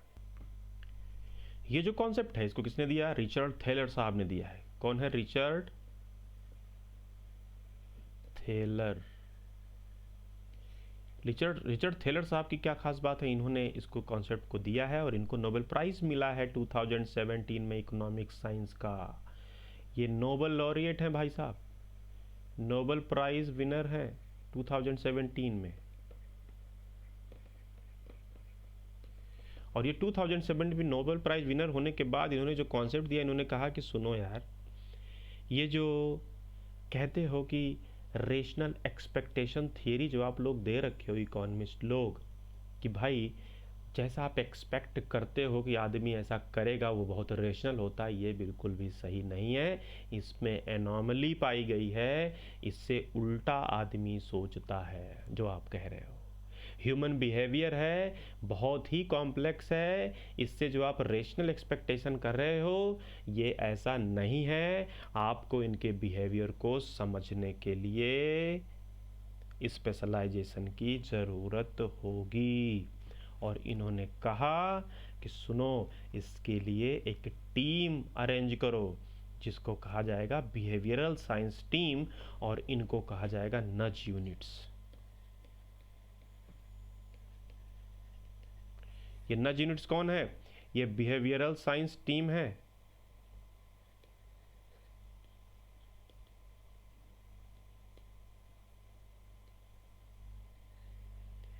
और ये नज यूनिट्स क्या करेंगे? ये जो लोग होंगे, जो लोग, क्या काम होगा? जो लोग होंगे उनके बिहेवियर को इन्फ्लुएंस करने की कोशिश करेंगे, समझने के बजाय इन्फ्लुएंस करेंगे। तुम किसी को समझने के बजाय इन्फ्लुएंस करने की कोशिश करो, क्योंकि आप कुछ चीज़ें समझ जाते हो ना, तो आप उनको सिर्फ समझो ही मत, आप उनको इन्फ्लुएंस करने की कोशिश भी करो, उनको मोटिवेट करो, और उनके अंदर कुछ ऐसे बदलाव करो जो वो समझ भी ना पाए, सटल चेंजेस करो। इंडिया ने खूब यूज किया इसको, इंडिया ने खूब यूज किया। ये जनधन योजना क्या है? कहाँ तक समझ में आया आपको? ये जो जनधन योजना है ना साहब, ये कहाँ तक समझ में आया आपको? ये क्या किया इन्होंने? इन्होंने चुपचाप सबको क्या बोला, जीरो पे अकाउंट खोलो, जीरो पे अकाउंट खोलो। एम क्या था इनका, सबको फ्री में अकाउंट देना, ये एम था? नहीं, पूरा जो कैश है उसको मार्केट में लाना, डीमोनेटाइजेशन को एक्टिव करना, फाइनेंशियल इंक्लूजन करना, करप्शन मिटाना, लोगों तक सीधा सीधा पैसा पहुंचाना। तो जन धन योजना ने क्या किया, लोगों के बिहेवियर में सटल एस्पेक्ट्स उन्होंने चेंज किए। उजाला स्कीम याद होगा आपको, उजाला स्कीम एक तरफ तो गैस कनेक्शन देता है पुअर लोगों को, दूसरी तरफ अपील किया गया गैस छोड़ने के लिए, गैस कनेक्शन छोड़ने के लिए। तो गैस कनेक्शन 10 लाख लोगों ने, 20 लाख लोगों ने गैस कनेक्शन छोड़ दिया। ये नज यूनिट जो साइंटिस्ट होते हैं, ये बिहेवियर को इन्होंने इन्फ्लुएंस करने की कोशिश की। इसके साथ स्वच्छ भारत अभियान क्या था, ज़रा बताओ, स्वच्छ भारत अभियान क्या था? थोड़ा सा पहले उनको इन्फ्लुएंस करना, राइट, स्वच्छ भारत अभियान चलाना, स्वच्छता उद्देश्य को पूरा करना। ये जो अभियान क्या रहा है, लोगों के बिहेवियर को इन्फ्लुएंस कर रहे हैं, उसके हिसाब से नहीं चल रहे। एक तो होता है कि बिहेवियर को समझो और उसके हिसाब से चलो। बिहेवियर तो यह है कि लोटा लेके खेत में जाना है, अब इस बिहेवियर पर चलना जरूरी है कि सबको लोटा दे जाए? नहीं ना, उनके बिहेवियर को इन्फ्लुएंस किया जाए, स्वच्छ भारत अभियान चलाया जाए, लोगों को ये बताया जाए कि भाई ऐसा है कि जो आप जा रहे हो, open defecation is wrong, open defecation is harmful. और नज इकोनॉमिक्स जो नज यूनिट्स जो है बिहेवियरल इकोनॉमिक्स के अंदर जो है नज यूनिट्स, उन्हें नज यूनिट्स का ही काम है। मोदी जी ने इसको बहुत ही अच्छी तरीके से यूज किया बिहेवियरल इकोनॉमिक्स को। और इकोनॉमिक सर्वे 2019 जो हमारा है 2019, वो कहीं ना कहीं इस थ्योरी पर ही बेस्ड है। इसके बाद है हमारा ग्रीन इकोनॉमिक्स। जो ग्रीन इकोनॉमिक्स है आपको समझ में तो आ ही गया होगा, इसमें एनवायरमेंटल डिग्रेडेशन इज एड्रेस्ड, इसमें बात की जाएगी रिसाइकलिंग की, इसमें बात की जाएगी एनवायरमेंट फ्रेंडली टेक्नोलॉजी की,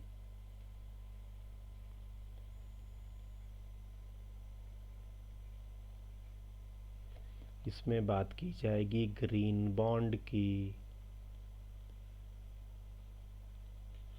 इसमें बात की जाएगी एनर्जी एफिशिएंसी की, इसमें बात की जाएगी क्लाइमेट चेंज मिटिगेशन की,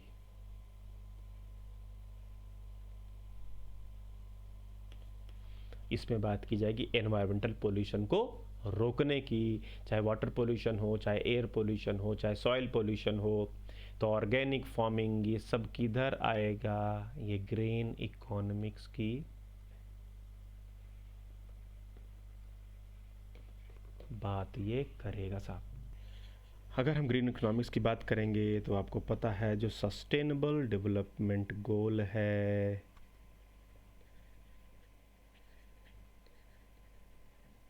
वो किसके अंडर में आएगा, इसी ग्रीन इकोनॉमिक्स के अंडर में आएगा। इसके अलावा आपको ये भी पता होगा कि जो सोशल प्रोग्रेस इंडेक्स है,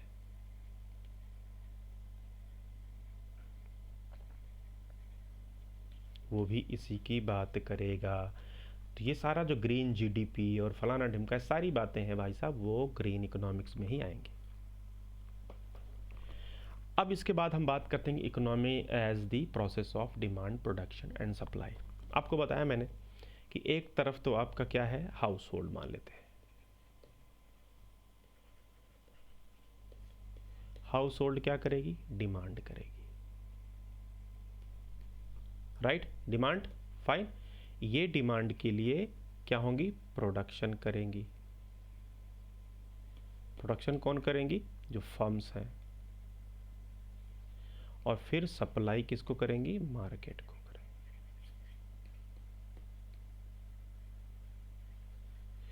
पूरा का पूरा जो इकोनॉमी है ध्यान रखेंगे, वो डिमांड, प्रोडक्शन और सप्लाई, इन्हीं तीन पे टिका होगा। डिमांड क्रिएट करना, सप्लाई बढ़ाना, प्रोडक्शन करना। अब देखो ये एक साइकिल सर्कुलर चलेंगी, ये यूं चलती है।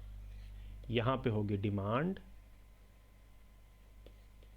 डिमांड होगी तो क्या होगा, सप्लाई करनी पड़ेगी, सप्लाई के लिए पहले प्रोडक्शन तो होना चाहिए, प्रोडक्शन होगा और फिर होगा सप्लाई, यही तो होगा। डिमांड होगा, प्रोडक्शन होगा, सप्लाई होगी, फिर डिमांड होगा, फिर प्रोडक्शन होगा, फिर सप्लाई होगी। याद रखेंगे ये साइकिल चलेगा। ये जो प्रोडक्शन होगा, प्रोडक्शन जाहिर सी बात है यहां से एम्प्लॉयमेंट जनरेशन होगा। ये जो सप्लाई होगी यहां से एम्प्लॉयमेंट जनरेशन होगा। और ये जो एम्प्लॉयमेंट है ये अल्टीमेटली क्या करेगा, फिर ये डिमांड क्रिएट करेगा। क्योंकि जो एम्प्लॉयमेंट को पैसा मिलता है ना, एम्प्लॉयमेंट अगर किसी को मिलेगा उसको पैसा मिलेगा, पैसा मिलेगा तो वो डिमांड क्रिएट करेगा साहब। ठीक है, तो एक सर्कुलर मोशन चल रहा होता है। डिमांड होती है तो प्रोडक्शन होगा, प्रोडक्शन होगी तो सप्लाई करना पड़ेगा, प्रोडक्शन अगर होगा तो ग्रोथ होगी। यही अल्टीमेटली प्रोडक्शन को ही आप ग्रोथ कह देते हो, और ग्रोथ होगी तो एम्प्लॉयमेंट जनरेट ऑटोमेटिकली होगी। 4 सेक्टर्स ऑफ इकोनॉमी, जो आपके सेक्टर्स ऑफ इकोनॉमी है ये कौन कौन से हैं साहब? तो जो 4 सेक्टर्स ऑफ इकोनॉमी है उनमें 4 सेक्टर्स की जनरली बात की जाती है। Number 1 it is called private sector,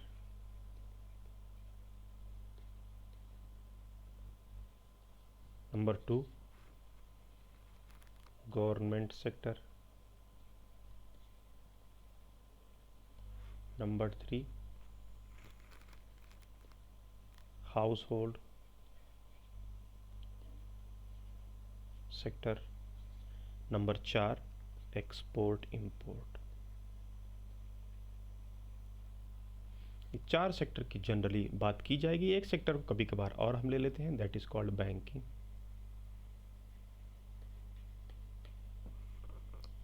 ठीक है, तो ये जो प्राइवेट सेक्टर है इस पे बैंक में अब बैंक या तो प्राइवेट होगा या तो गवर्नमेंट होगा, दो ही होते हैं, तो बैंक को हम कोई इन्वॉल्व नहीं करता है। लेकिन ये जो 4 चीज़ें हैं ये इन्वॉल्व होती हैं। तो प्राइवेट सेक्टर में कौन है? प्राइवेट सेक्टर में सारे जो इंडिविजुअल इन्वेस्ट करते हैं, पब्लिक करती है, प्राइवेट लोग। गवर्नमेंट सेक्टर में जिसको हम पब्लिक कहते हैं, इसको पब्लिक सेक्टर भी कहा जाता है। हाउस होल्ड, इसको हम सोसाइटी कह लेते हैं। और ये तो ही है जो फॉरेन ट्रेड करते हैं। तो ये सारा जो 4 सेक्टर हैं इकोनॉमी के, इनको आपको समझना होगा। और चारों सेक्टर के जो लोग होते हैं ये अल्टीमेटली हाउस होल्ड से ही बिलोंग करते हैं। फैक्टर्स ऑफ प्रोडक्शन में हमने 4 चीज़ों की बात कर ही ली थी, अभी याद होगा। सबसे पहले बात होती है एंटरप्रेन्योर की,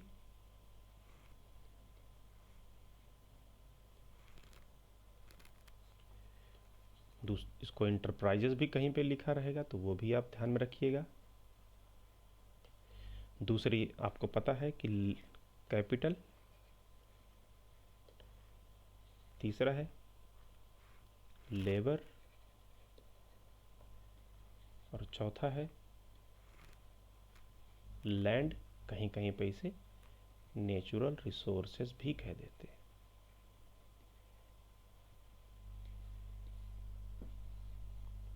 ठीक है, ये जो एंटरप्रेन्योर होगा इसको क्या मिलेगा? प्रॉफिट मिलेगी। जो कैपिटल देगा उसको क्या मिलेगा? इंटरेस्ट। जो लेबर उसको क्या मिलेगा? वेजेस। और जो लैंड होगा उसको क्या मिलेगा? रेंट। ये बात आपको पता ही होगी। अब फैक्टर्स ऑफ प्रोडक्शन और आउटपुट के बीच में एक हम देख लेते हैं क्या रिलेशनशिप है। अब देखो इधर एंटरप्रेन्योर वही जो भी हमने बनाया था, ये इसको एनर्जी देता है और ये इसको प्रॉफिट। एंटरप्रेन्योर क्या करेगा? अपनी एनर्जी देगा, काम देगा, तो इसको प्रॉफिट मिलता है। कैपिटल क्या करता है? कैपिटल इंटरप्राइज को मिलता है तो इंटरेस्ट पाता है। Natural resources, land and raw materials, rent पाते हैं, वेजेस ये पाते हैं। अब जब आउटपुट निकल के आएगा तो आउटपुट में गुड्स एंड सर्विसेज, जो आउटपुट होता है किसी भी एंटरप्राइज से, किसी भी कंपनी से, वो गुड्स एंड सर्विसेज होती हैं। गुड्स जो होंगे वो आप दो तरीके की बात कर लो, intermediate and final goods. Intermediate and final goods, ये कैसे डिसाइड होगा कौन सा इंटरमीडिएट है कौन सा फाइनल गुड्स है? फाइनल गुड्स अल्टीमेटली कंज्यूम कर लिया जाता है। फ्रिज क्या है? एक फाइनल गुड है, लेकिन उस फ्रिज को बनाने के लिए जो आयरन की चादरों की ज़रूरत है, रोल्ड शीट्स की ज़रूरत है, वो है इंटरमीडिएट गुड्स। ब्रेड पकौड़ा बनाने के लिए आटा क्या है? इंटरमीडिएट गुड्स है, राइट। और जो ब्रेड पकौड़ा है वो फाइनल गुड्स है। फाइनल गुड्स दो तरीके के हो सकते हैं, consumption and capital. Consumption and capital, consumption में ये durable and non durable and services, तीन भागों में इनको बांट दिया गया है। ड्यूरेबल जो गुड्स होते हैं वो कौन से होते हैं? जिनकी लाइफ 3 साल से ज़्यादा होती, जैसे कि TV and car. Non durable goods कौन से होते हैं? 3 साल से कम की लाइफ होती है। ब्रेड पकौड़ा कितने दिन चल जाएगा? 2 दिन 3 दिन, इसके बाद तो सड़ जाएगा। जूस तुम्हारा जो रियल वाला कितने दिन चल जाएगा? 1 साल 1.5 साल, राइट। मैक्सिमम जो चीज़ें होती हैं वो, जैसे दवा भी है 36 मंथ लिखा रहेगा, राइट। तो ये आपकी शेविंग क्रीम लेके आ जाओ, 36 मंथ लिखा होगा, तो इसलिए 3 साल लिया गया है। लेस देन 3 ईयर्स हैं तो उन्हें हम नॉन ड्यूरेबल कह देंगे। ड्यूरेबल जो ज़्यादा समय तक चलते हैं उनका 3 साल से ज़्यादा लाइफ जनरली होती है। और तीसरा कंजम्पशन होता है सर्विसेज का, जैसे एजुकेशन वगैरह, ये भी कंजम्पशन गुड ही होते हैं। इंटरमीडिएट गुड समझ में आया? ठीक है। फाइनल गुड में कंजम्पशन गुड समझ में आया? ठीक है। कैपिटल गुड्स क्या है? कैपिटल गुड्स ऐसे गुड्स हैं जिससे बाद में फिर से पैसा कमाया जा सकता है, जो दूसरे गुड्स के प्रोडक्शन में हेल्प करते हैं।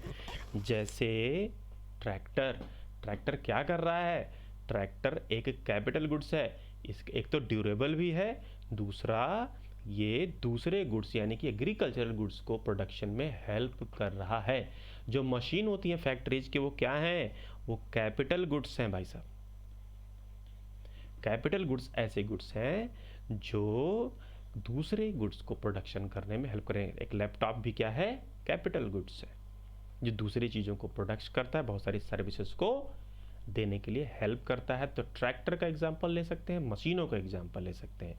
तो इंटरप्राइज से निकलता है आउटपुट 3 तरीके का, इंटरमीडिएट, फाइनल भी 2 तरीके, कंजम्पशन और कैपिटल, ठीक है ना? फाइन। तो इंटरमीडिएट गुड्स और फाइनल गुड्स में कंजम्पशन और कैपिटल गुड्स में इसे बांट दिया गया है। इसके बाद है टाइप्स ऑफ गुड्स। जो गुड्स हैं वो कितने तरीके के होते हैं, थोड़ा सा अभी हम देखते हैं इसमें। कंजम्पशन गुड्स ऐसे गुड्स जिनको कंज्यूम कर लिया जाता है, ड्यूरेबल, नॉन ड्यूरेबल और सर्विसेज, तीनों को कंज्यूम किया गया। ड्यूरेबल गुड्स में आपको पता है टीवी, राइट, आप इसको मान लो। नॉन ड्यूरेबल में क्या है? ब्रेड पकौड़ा। सर्विसेज में एजुकेशन, कंज्यूम हो गए। कैपिटल गुड्स में act as input for further production, ये दूसरे प्रोडक्शन के लिए इनपुट की तरह काम करते हैं। Also it does not gate transformed और कंज्यूम्ड, ये ट्रैक्टर जो है जब वो ख़त्म नहीं हो जाता, उसको खेती करने में वो ख़त्म नहीं हो गया भाई, चुक नहीं गया वो, राइट। तो ट्रैक्टर क्या करता है? उसको बनाता है, डिप्रिशिएशन होता है नो डाउट, उसका धीरे धीरे घिसता है, लेकिन वो कंज्यूम उसको नहीं कहते, उसको घिसना कहते हैं, ठीक है। इंटरमीडिएट गुड्स जो फाइनल गुड्स ना हो, जो फाइनल गुड्स के प्रोडक्शन में भी इंटरमीडिएट लेवल पे होते हैं, जैसे आटा, ब्रेड पकौड़ा बनाने के लिए गेहूँ पीसा जाता है, आटा बनाया जाता है। आटा का कोई काम नहीं, आटा का अल्टीमेटली कोई काम है तो रोटी बनाई जाए या फिर ब्रेड पकौड़ा बना जाए। रोटी फाइनल गुड्स हो सकती है या ब्रेड पकौड़ा फाइनल गुड्स हो सकता है, that is called final goods, जो अल्टीमेटली कंज्यूम कर लिया जाए, ठीक है। गिवन गुड्स क्या है साहब? गिवन goods those goods which are inferior in nature.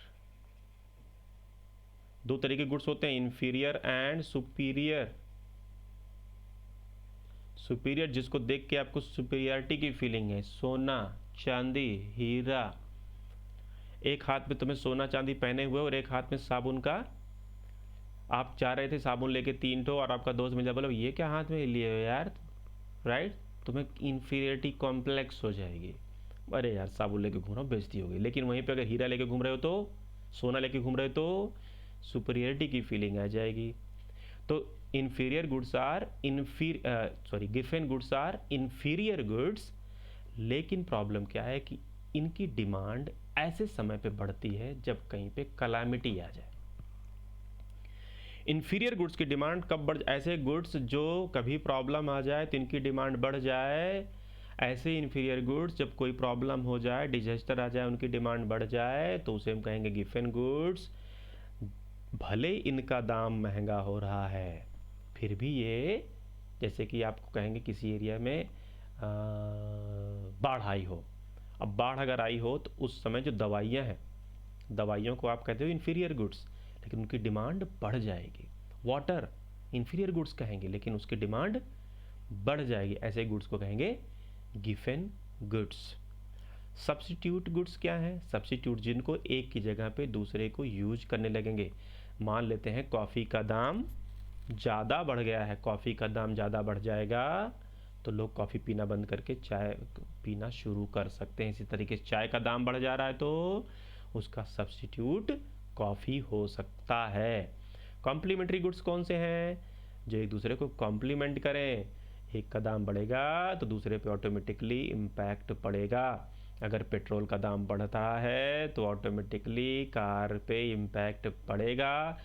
Car का दाम अगर बढ़ रहा है तो ऑटोमेटिकली पेट्रोल के दाम पे फ़र्क पड़ेगा, क्योंकि कार कम लोग खरीदेंगे तो पेट्रोल अपने आप सस्ता होने लगेगा। These are called complementary good, जिनके एक के बगैर दूसरे का काम ना चले। So thank you very much. जल्दी हाजिर होंगे हम नेक्स्ट वीडियो के साथ, तब तक के लिए धन्यवाद।